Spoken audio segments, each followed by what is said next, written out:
Hey you guys, so this week's topic is going to be traveling. So we do quite a bit of traveling throughout the year. Most of it is done just by myself and the girls. My husband normally only goes with us on vacation. So other than vacation, we're pretty much loners.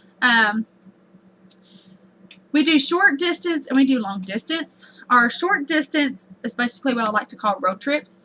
And those are about 3.5 hours away. And then our long distance trips are normally when we go to Louisiana to see my mom.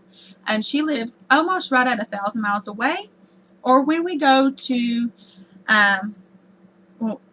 or when we go on vacation. We normally go to the beach for vacation, and you're going to be driving at least 700 miles to get to, a beach. So that just basically depends on what area we're going to. Those are basically the only long distance trips that we normally take. So I will say the things that I normally keep in my vehicle are 2 blankets, and they are like the big throws that are almost like twin size. I keep those folded up in my vehicle, and the girls' pillow pads. Those normally stay in the vehicle anyway, just so that if they want to lay down and take a nap, then they have a little pillow, and they're small, and you can fold them up to where they're little animals, so they don't take up much room at all. And I normally keep those shoved underneath the car seat area to where no one's, walking, so that's where the blankets and the pillow pads will lay. Not only that, but the girls have their own little bag that will hang on the headrest of the seat in front of them. So Alexis always has a notebook and a pencil, and not only that, but she has little squinkies, them little stuff that she collects. Maddie will have a notebook and pencil and Polly Pocket dolls. And then Kiera will have a doodle pad and a baby doll.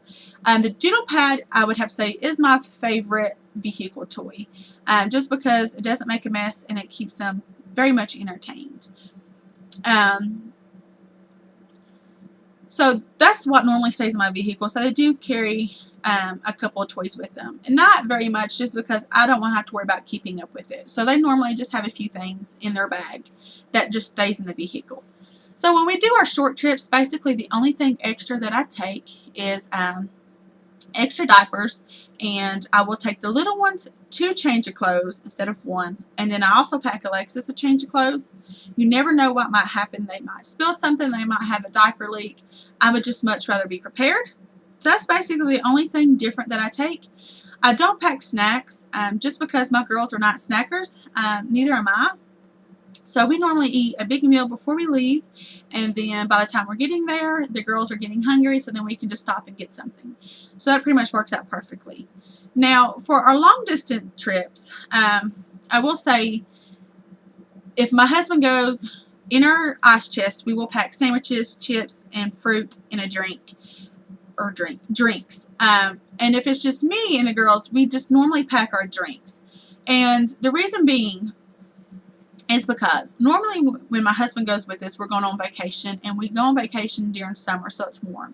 So we can stop at a road rest or a rest area, whatever you want to call it. We can lay out a blanket. We can have a picnic. It gives the kids, time to run around and play and burn some energy. It just gives them a break. When it's just me and the girls, I don't like going to a road rest, just because you never know what might happen. And you hear all the time about all these stuff that happens, like all these crimes that happen at road areas and stuff.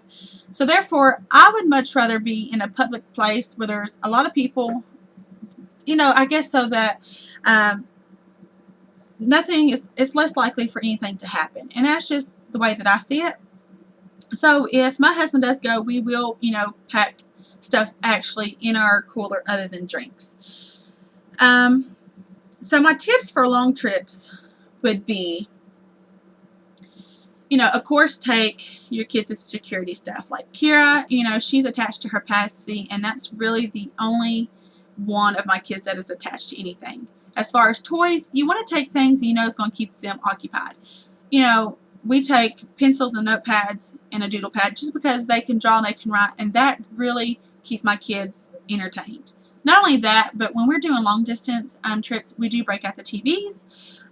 I'm not one of those mothers who care if their kids watch TV. That sort of kind of keeps them from getting bored with their toys. If they have, a movie to watch, So that really helps, TVs. I guess if your kids are snacks, you'd want to, of course, take them stuff to snack on.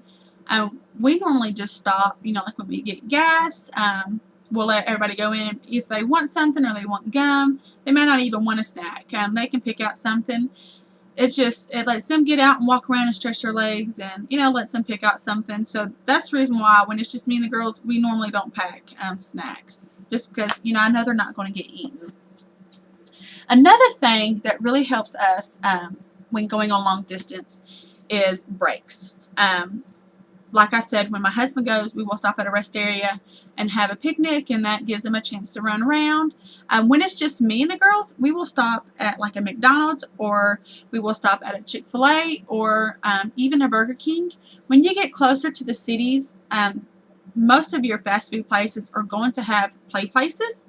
So we stop to where the girls can play while I eat, and then when we get ready to go, I just take their food with us and they eat on the road. That way they can spend their whole entire time just playing and running around. That gives them a break.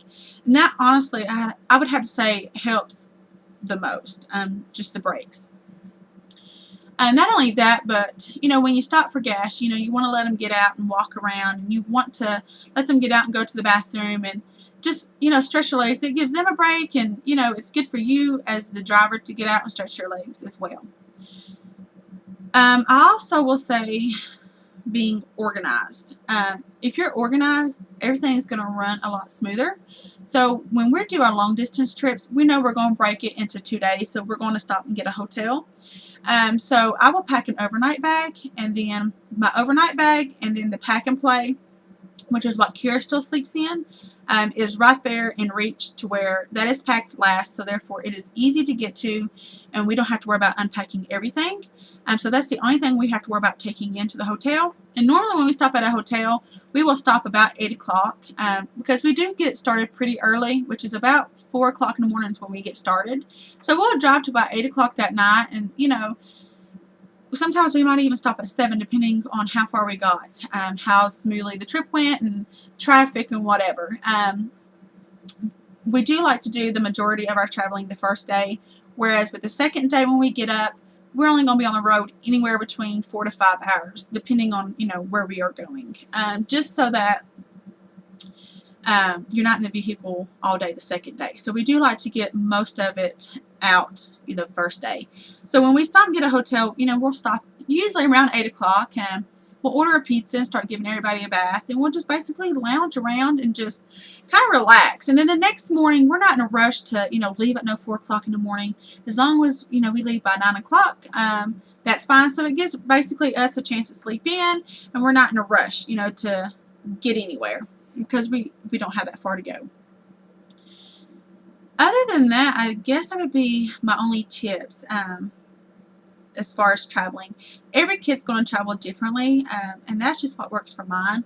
And, my girls are great travelers. So if you have any questions, you can just comment me. I always kind of go blank when I get in front of the camera. I have all the stuff that I want to say, but then when I get in front of the camera, I kind of just sort of forget it. So I don't feel like I left anything out. But if you have any questions, feel free to comment me or even message me if you would like. So I hope you enjoyed. Thanks for watching.